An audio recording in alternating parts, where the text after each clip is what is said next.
Robyn Davidson's book Tracks took readers on a camel trek across Australia's Red Centre, capturing imaginations and hearts around the world. In the decades since, her journeys have tested her in quite different ways, bringing her ever closer to understanding herself. She's still the nomad, but her writing is now directed at questions much closer to home.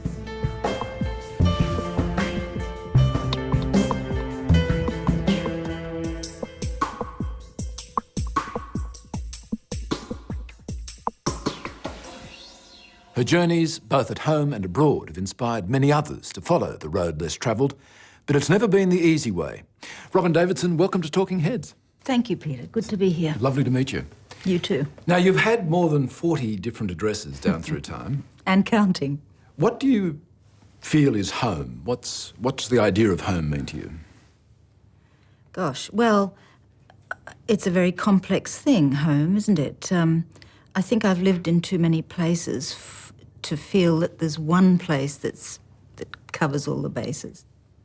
I travel, in this triangle from London to India to Sydney, but Sydney's the base now. As a young child, you fantasised about the idea of going on the road with no possessions. Yes, I did. That was a huge fantasy, actually, because I'd dream of what clothes I would take, and it was always a sort of monk's habit. And a brown shawl. A sort of brown shawl, exactly. And I would simply go into the world as this completely free person. Well, the fact that all of us have something inside us wanting to do the same thing, yes. is that part of your really widespread appeal to people?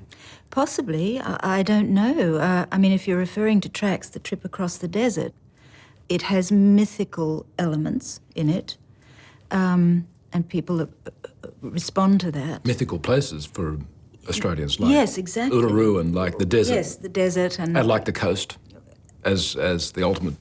Yes, the end place of the journey. To reach. Yes, exactly. And indeed, I suppose somebody opting for freedom rather than convention. Yes, I think that probably appeals to a lot of people. Now, your relationship with camels, you are a most of camel ladies in the globe, you would be the most unlikely. Yes. Camels were incidental, you see. This is the thing that people don't understand. I went to the desert with $6, fat chance of buying a four-wheel drive. So this was a cost-effective means yes, of transport, exactly. And pragmatic. Does that part of your life seem like a long time back and seem like it belongs to a different person? Yeah, well, yes, not just a long time back, but I hardly recognised that young woman. Who was she? Well, Robyn, every long journey starts with the first steps, and yours were in Queensland. Mm-hmm. That's where I was born. Western Queensland, on a cattle station.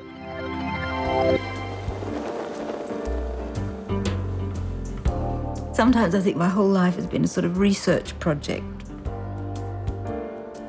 trying to find out what a normal person is so I could copy it. I was born on a cattle station, small by Australian standards, called Stanley Park. Very intensely, I remember the smell and the sensation of dust and dry heat. And I'm sure that's why I respond to desert. It's a very early memory. My sister is 6 years older than me. We were quite an isolated family. So my sister was my absolute heroine, and the family was its own entertainment. My father was an adventurer. He never stopped talking about Africa, how wonderful Africa was. There's photos of him harpooning crocodiles. And what my father told me when I was a kid was that just a second after this picture was taken, the croc thrashed around and opened this man's leg from hip to ankle. And the only medicine they had was whiskey, so they chucked a bottle of whiskey on it and walked him 2 days back to civilization. All that history in Africa was very much part of his youth, and in old age he became an extreme conservationist. My parents met during the Second World War, and my father was 17 years older. My mother was in her late 20s, and she was vivacious, tiny, beautiful, talented.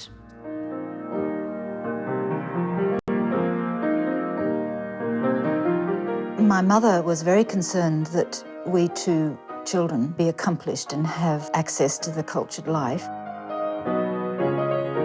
When we moved to Nambour, she sent us each week to study music with the nuns in Nambour. I'll bet you enjoy this nice big kitchen. Ron, I can't tell you how thrilled I am with it. That post-Second World War effort to get women back into the home, plus the literal isolation of the sort of life that she led, worked very much against my mother.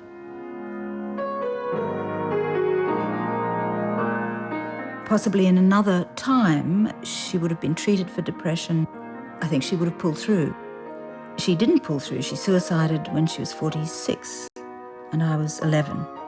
And of course, after that, the whole family structure just completely disintegrated. When my mother died, it was absolutely the end of childhood in every possible sense. After your mother died, you actually, for some years, lost most touch with your dad, didn't you?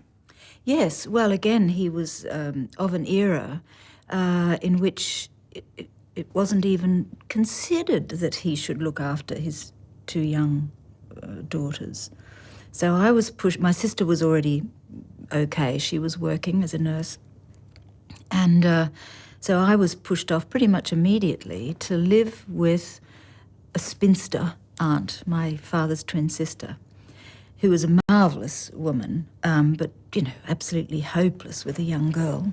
What were you like at school?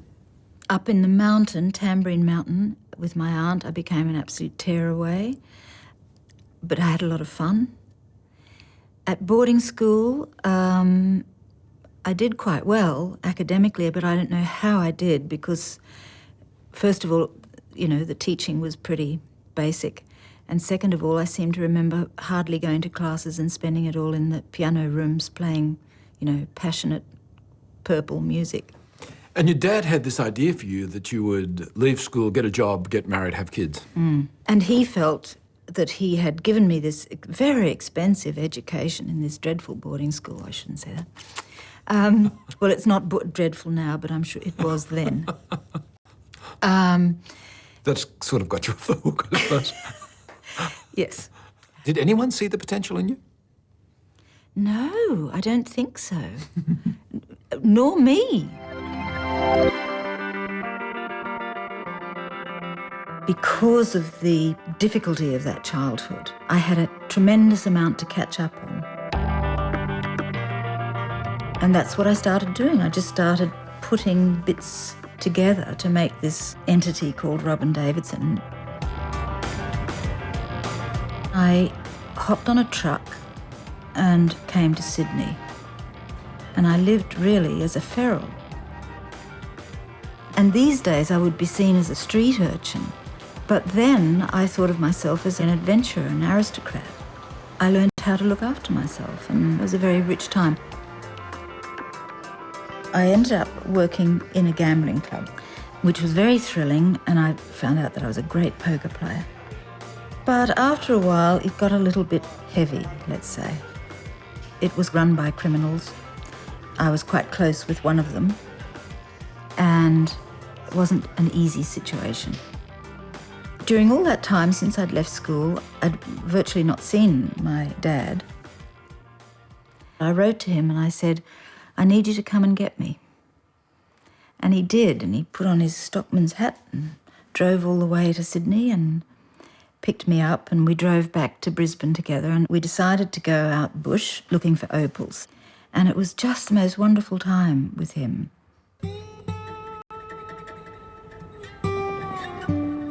In 73, I decided that I wanted to go to the Australian desert. So I thought I'll go to Alice Springs and I'll find myself some feral camels and I'll use them to go through the desert. One of the reasons I told myself that I wanted to go to the desert was to try to understand some aspects of Aboriginal culture.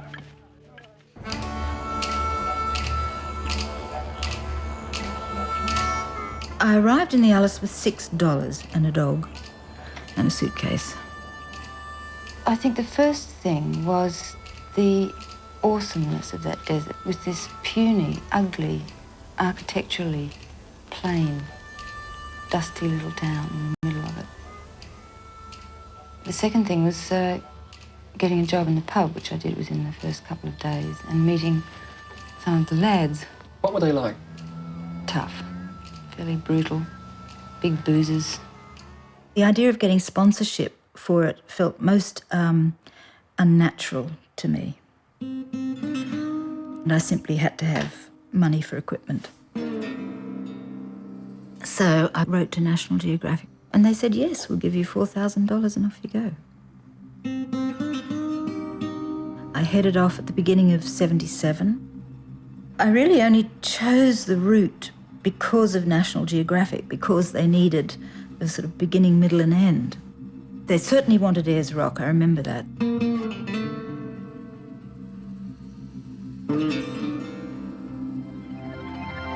So why didn't you just get a tent and go to the Blue Mountains and camp there for a while? Well, that's a good question. Well, it wouldn't have been as long. A fascinating aspect of this is your contract with fame. That to finance this project, you sign up with National I Geographic. signed my life away. About which you've never been really comfortable. No, I wasn't then, and I'm ambivalent, let's say that. I gave the photographer a terribly hard time. You know, it wasn't his fault, but I was quite hard on him. And I was completely gobsmacked because he'd made me look like a Vogue model. And that made it even worse somehow. You know, not only was he sort of eating up my trip, but he was turning me into this sort of fantasy figure. Now, you have to understand, I had no idea that I was beautiful. I look back at her now and see that she was beautiful. Then, about 3/4 of the way through the journey, the story broke, and it became front page news in a lot of countries. It was totally unbelievable. It's got a cult following, this book. Yeah. And there've been attempts to think about making a film of it. Why do you think this... It's still in many travel guides to Australia, for example, suggested reading. Why do you think that's so? Well, again, it's it has these mythical qualities, I think, elements. At the time, I think you also have to place the book into context. It happened in the 70s, after all, when I think particularly young people had a much broader... They had, or at least they thought they had, more opportunities to act in the world and be unconventional, let's say. And I think young people today have much greater burdens in the sense of, you know, are they going to make enough money to survive and that sort of thing. So we're living in a culture in which risk isn't really thought very highly of anymore. Risk and freedom. In fact, it's always insured against or buffered against or Yes. outlawed or... Yes. And I think it's a great shame. Can we do the sliding doors thing for a moment? Yes. If you'd not contracted with National Geographic, yes. if you'd made your journey without that Yes. publicity, what would have happened? Well, there you go. I mean, that's the ambivalence. I've had opportunities and doors opened that I couldn't possibly have had without that fame. You became... Fame, yes. You became celebrated and feted, and you also met a circle of fascinating people Yes. who've really been your circle of friends ever since. Yes. I was quite innocent or naive, and I thought, oh, well, I'll just write to Doris Lessing. my one and only fan letter in my entire life. Of course, Doris Lessing's just won the Nobel Prize for Literature. Yes. And she became not just a great friend, but a very important person in my life in the sense that she gave me someone to admire. I think that's terribly important for young people. Well, Robyn, your love of deserts, travel and camels didn't end with the Australian trek, and you were to take a path that certainly not many people would want to follow.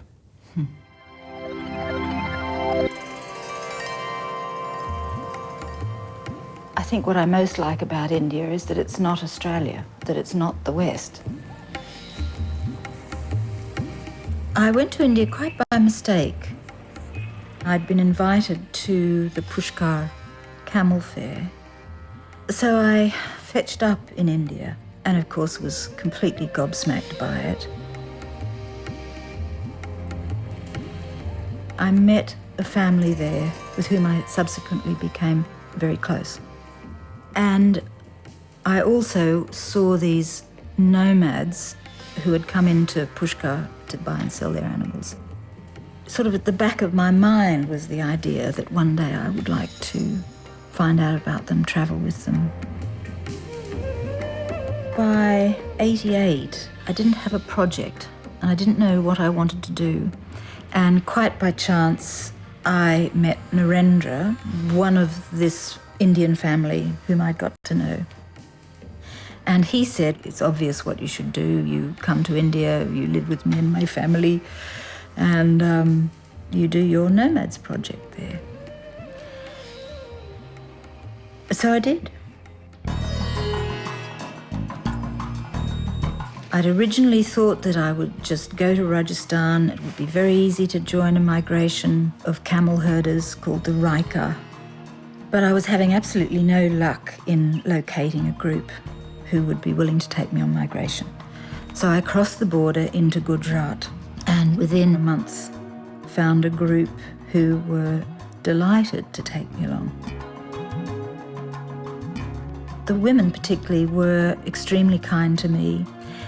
I think they thought it was a hoot that they had me on board for migration.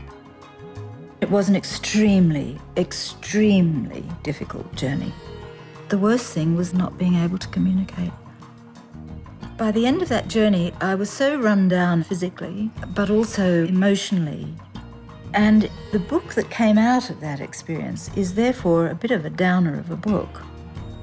It wasn't a light experience, it was hell.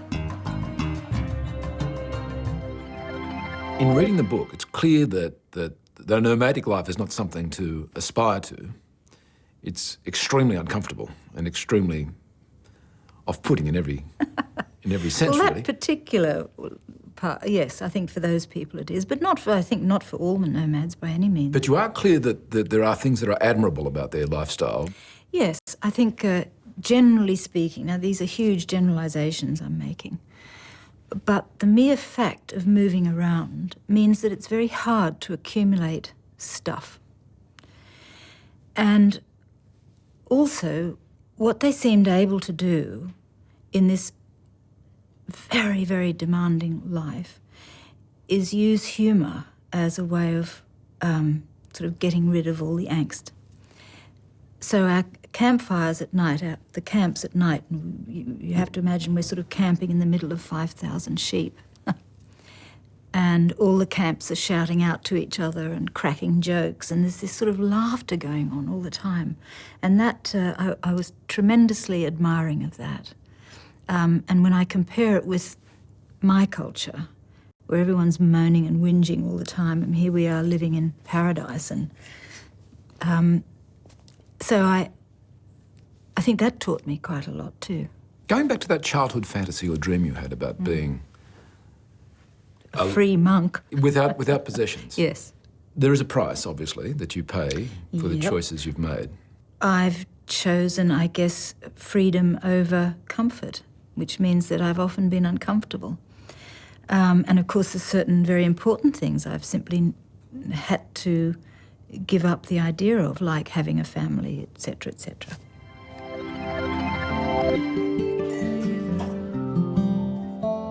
I think my sense of family is something that I construct is not to do with blood. My friends are my family. I have very intense, close friendships. They've always been very important to me. It's public knowledge. People are always asking me about the relationship I have with Smolan. He was writing the satanic verses during the time we were together. I think he was certainly aware that it would create a big furore. Obviously, he didn't think there was going to be a fatwa. But things have been written about the relationship, that it was extremely stormy, volcanic, I think was one word. But, you know, lots of relationships are like that. It's not a relationship I regret at all. And, you know, when I think of him now, I think of him with great affection. My mother died when she was 46. As I started approaching the age at which she died, you could say she started coming out of my subconscious. So this woman who I hadn't thought about, who I hadn't really cared about, started to return. She suddenly became present in my life, so to speak. I remember at one point thinking, I owe her this. I'm a writer. What do writers do? They write about what happens. So I suppose it was then that I thought, oh, well, that's the next project. I feel I've got to know her quite well in the last 10 years. I didn't know her then, but I know her now. In a funny sort of way, that event gave me tremendous fuel for the rest of my life. All of these things that happen in a life can be very enriching, perhaps even just by getting over them.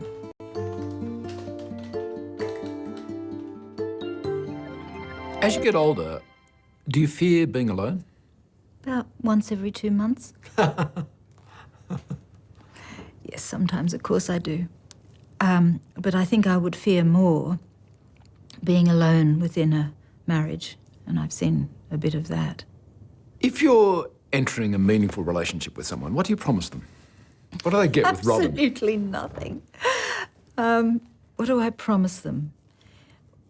I think one thing my lovers, partners, whatever you call them these days, have said is, you're not like the other girls. So I guess it's something like that, maybe. I don't know. I'm not going to let you off the hook, obviously. Oh, God. Look, I think it depends so much on the man or the friend. I need a lot of solitude. I know that about myself. I love intimacy. I love being close to the people I love. I enjoy togetherness. You know, it's not any of that, but I also know that I need a hell of a lot of solitude. Well, Robyn, you're still travelling, but now life has been contained a bit to 2 countries, India and Australia. Sydney is now my base, and I'm loving it. I can't imagine why I stayed away so long. I think you can travel so much that you end up not having a sense of home. I think that happened to me for quite a long time. My life is completely busy. I mean, this is modern life, isn't it? Busy, busy, busy. Me too. You never seem to, in the West anymore, have time to just and think about who you are and where you are and what you're doing and what it's all about. Which is another reason why I like to keep India in my life, because I go up to my house in the Himalayas there and things are much more normal in that sense, less fraught. I share the house with Narendra, my dear friend of the last 20 years. I go to India every year for about 3 to 4 months, and that incorporates the trips I take through Rajasthan. It started off taking friends. Then I thought, well, I may as well turn it into a little business. My journey through Rajasthan is extremely posh and extremely protected because people say they want to experience village life and all that, but they really don't want the rats running over them at night. I recently met a charming young camel man who's taking scientists into the Simpson Desert by camel on research trips. And I'm going to join them next July. I did a trip with him last year, which was great. It gets scientists into areas that are difficult to get into any other way. It's a very hectic life. I mean, it's very demanding. You kind of get a bit of everything, and I love my life more and more as I get on, and yes, I think it gets better. You could have lived a much easier life, couldn't you? I suppose I could. But, you know, you are what you are. One is what one is. A work in progress. A work in progress, absolutely. Well, Robyn, it's been great sharing these few steps on the long journey. Thank you, Peter. Thank you very much for coming on Talking Heads. Pleasure.